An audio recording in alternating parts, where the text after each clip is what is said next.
Have you struggled with gaining weight or stubborn weight loss over the past 2 years? If so, you're definitely not alone. The pandemic has definitely wreaked havoc on our weight loss efforts. And in this video, I'm going to share with you the real reason people have gained up to 20 to 30 pounds over the past 2 years. So stick with me till the end and you will figure out exactly what to do and why it's happened. If you haven't hit the subscribe button yet, go ahead and hit the subscribe button so that you'll be notified anytime I post new content relating to women's health, hormones, and holistic health. I know it's super frustrating when you feel like you're doing everything right, you haven't changed anything, and this weight just keeps piling on. You're feeling like you're exercising, you're eating healthy, you haven't really changed much, but your clothes or the scale might say otherwise. This is so many people right now. People come to me every day talking about this exact topic and they're just like perplexed on why this is happening. But I'm gonna uncover some exact reasons in this video, and I think by the end you'll feel like, okay, I get why, and I also know the strategies to kind of help combat this a little bit. So there's all kinds of articles on the internet right now talking about pandemic weight gain and why it's been so hard, and the average American has gained 20 or 30 pounds during the pandemic.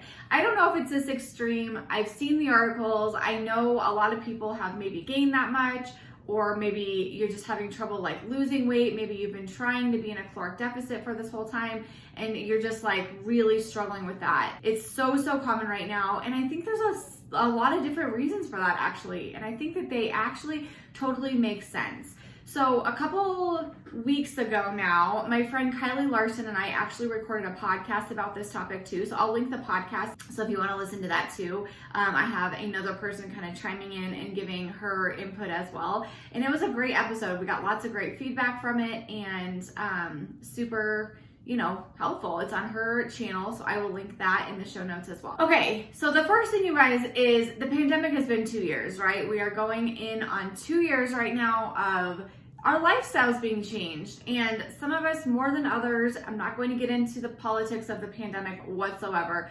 but it definitely has altered all of our lifestyles in some way.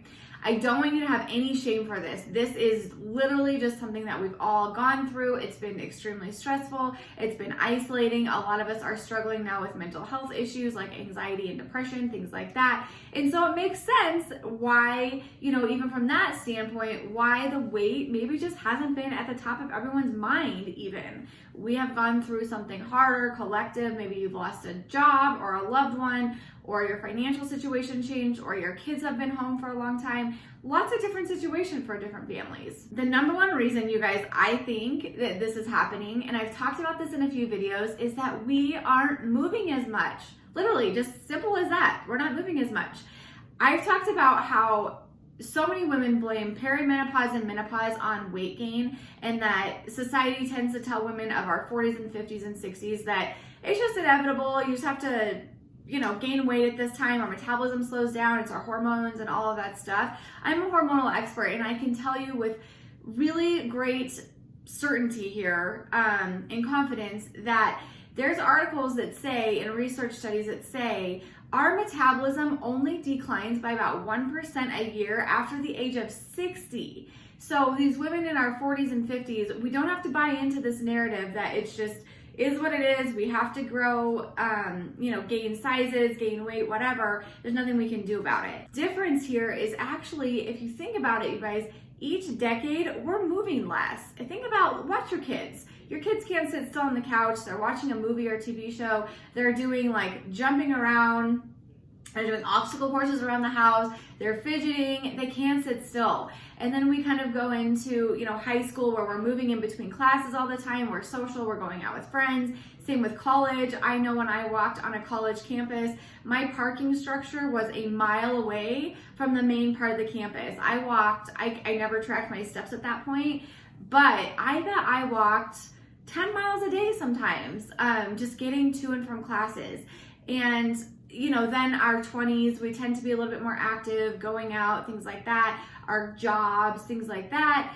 And then as the decades go on, we just simply move less. Maybe you're sitting at a computer for 8 hours a day, and maybe that's not your fault at all. It's just what life is right now. I always call our 30s and 40s and even 50s the era of responsibility, where we are doing our life, right? We're raising kids. We're trying to, move our careers and build businesses, and we're sitting at kids' sporting events and carpooling and driving our kids everywhere. There's a lot of sitting involved in that, when in our 20s, we didn't necessarily do that. So I want you to just think about that. So then let's think about the pandemic part of it, and it's exacerbated times 1,000, right? We used to, even in our 30s and 40s, when we had corporate jobs that we sat at a computer all day, we would maybe like go get in our car and then go walk into the office and then walk to our cubicle or our office. And then we would maybe have to walk a little further to the bathroom and maybe walk a little further to our car and to get lunch and to get to coworkers' desks or whatever. We have eliminated all of that. If you're working from home, your commute is probably about 100 steps maybe to your computer. You work, your kitchen's right there. There's no really walking to your car as much. All of that stuff really does add up. And if you just kind of think about your lifestyle for a second and think about the differences in that, like maybe you are walking around kids' activities, and our kids' activities are still unfortunately getting canceled sometimes. And, I just have noticed that it has been a definite intention and very big effort for me to get normal amounts of steps in. Like when I was in my acupuncture office, I would walk not far, and it was pretty, minimal steps even in my acupuncture office, but I would walk in between patient rooms and go get them and bring them back and, bring them up to the front desk and all of that stuff. And now I just sit here and chat with my patients, and then we hang up, and then I chat with the next one. So I think that this makes so much sense. And I think that really and truly, so many of us underestimate in such a huge way the importance of just simple movement. We think we have to get these workouts in, which most people that I work with have been getting their workouts in through this whole time. We've, maybe gone to home-based workouts, and, Peloton obviously has gained a lot of traction through this, a lot of, virtual fitness groups and classes, things like that. Maybe you're still going to the gym and, you're still going to your group fitness classes, or you're still lifting weights at the gym.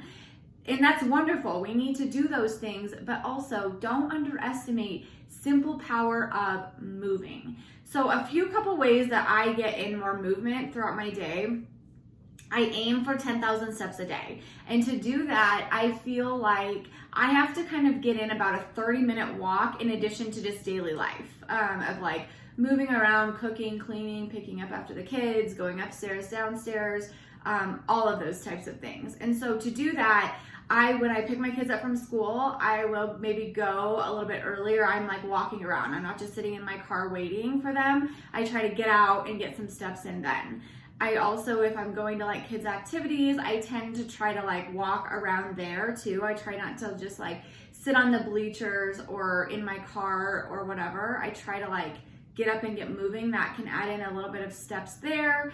And then I try really hard to take like either my friend Carrie Manti, she calls them witching hour walks, where she has 3 little boys, and she like will go for witching hour walks around like dinner time, and she'll just kind of like get out, and she lives in New England. It's super cold there, but she does it. And I think that we just have to really think about these different ways that we can get in steps, like simple things at the grocery store or at Target or whatever. Park a little further away. If you need to go down aisles, like maybe take the long way around the aisle. I know it sounds like so crazy and simple, but truly, these things definitely do add up. So just the more movement you can get in, do that. If you're watching TV, stretch, like move around, do a little bit of stretching and yoga, like down dog and things like that, instead of just plopping on the couch.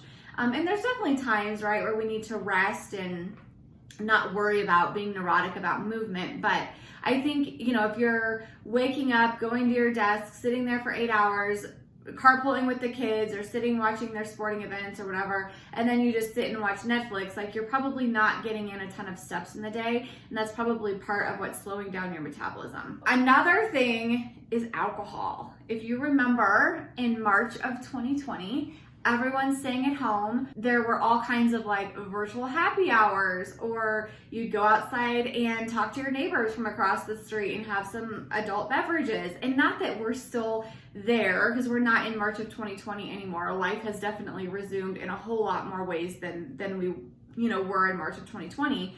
But I think a lot of us have used alcohol throughout this to deal with stress, anxiety, coping mechanisms, boredom. Things I can resonate with this, you guys. I have been so bored several times during this pandemic where there's always work to do, right? But it's just the things that we used to do, like the kids' activities for us were canceled for a long time. School activities, social events, like all of that stuff was just kind of off the table for a long time.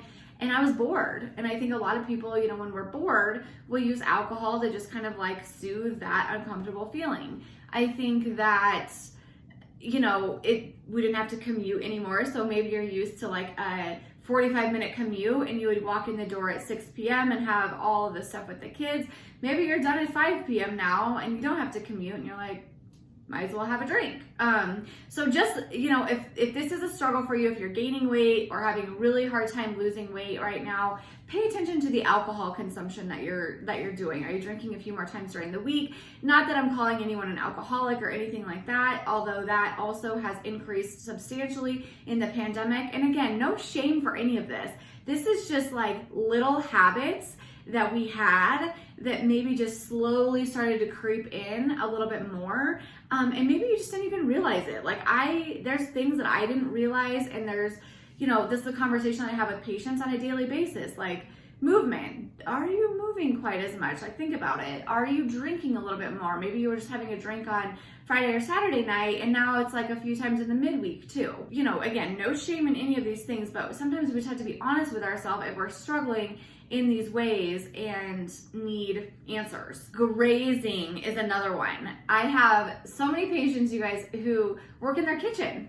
They, you know, used to work in an office. They live in the cities of Chicago or New York or Boston or San Francisco or whatever.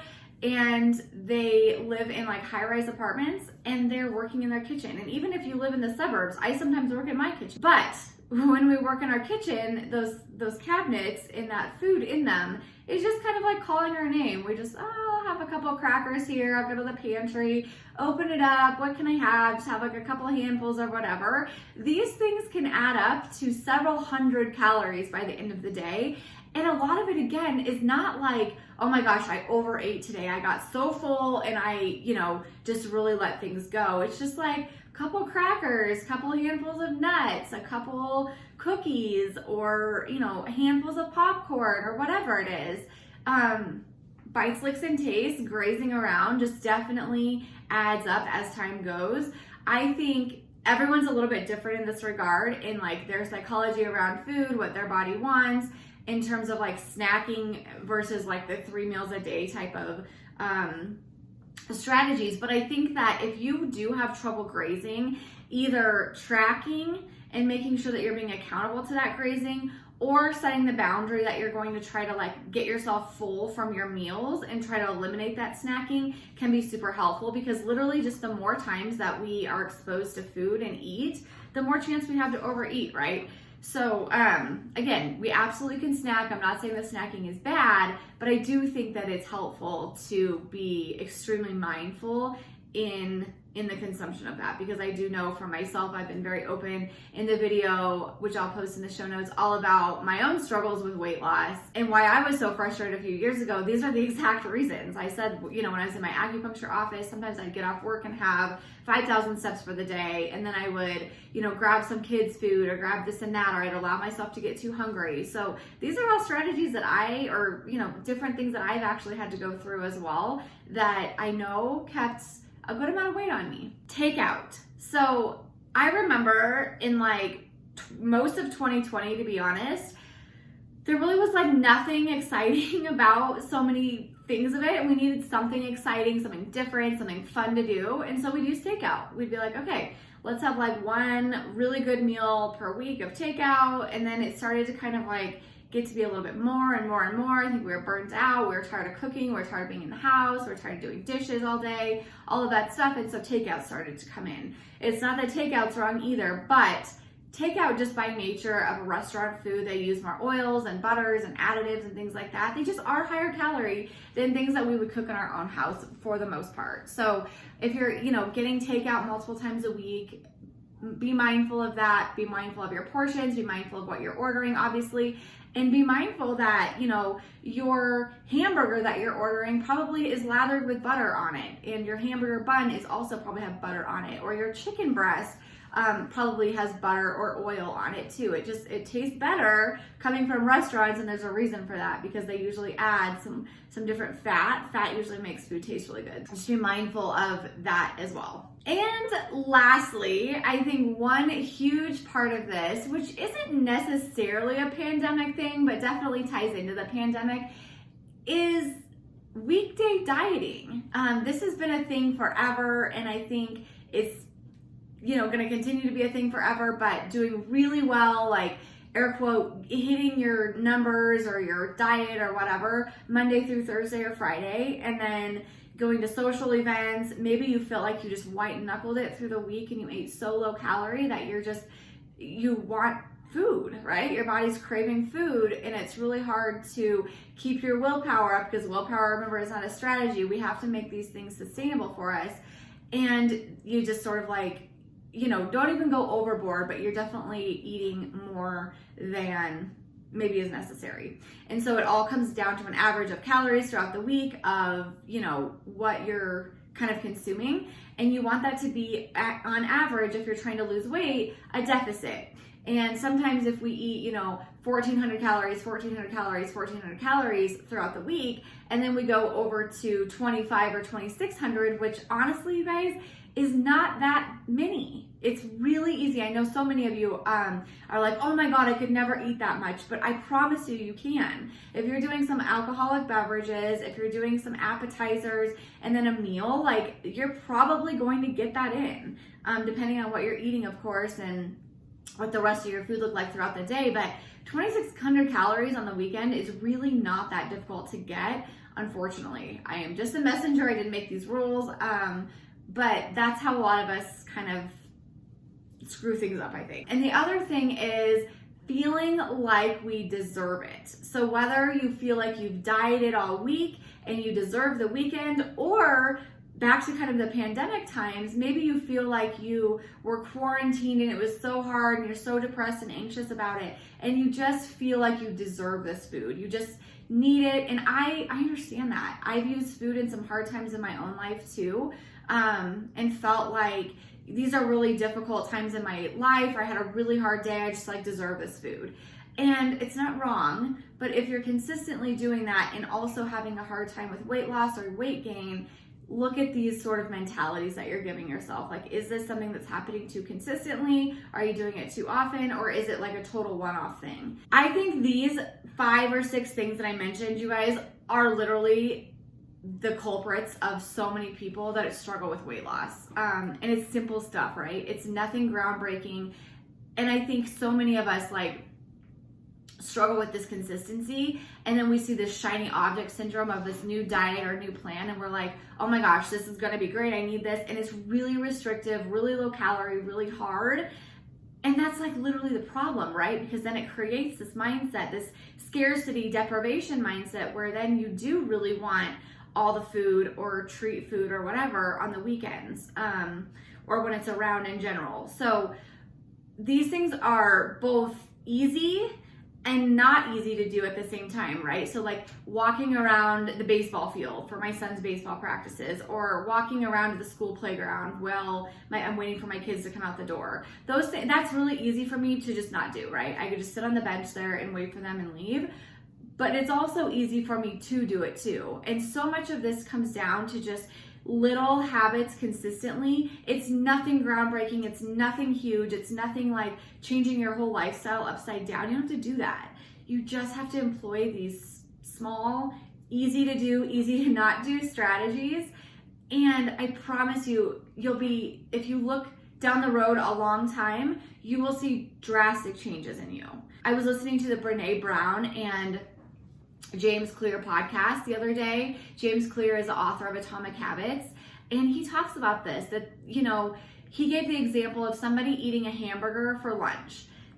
One hamburger for lunch is like not going to change anybody, right? For good or better. Like, you're going to be fine if you eat a hamburger for lunch. But somebody who eats a hamburger for lunch every single day for the next year or 2 or 3 versus somebody who eats a salad, probably going to be a big difference in the end, right? After the year, 2 years, 3 years. So instead of thinking like this very short term, like instant gratification, think long term. You know, this pandemic, if you've gained weight over the last 2 years or whatever, it's been 2 years. It's been slow and gradual that you've gone through this and just kind of like started eating a little bit more, maybe started drinking a little bit more, maybe stopped moving as much.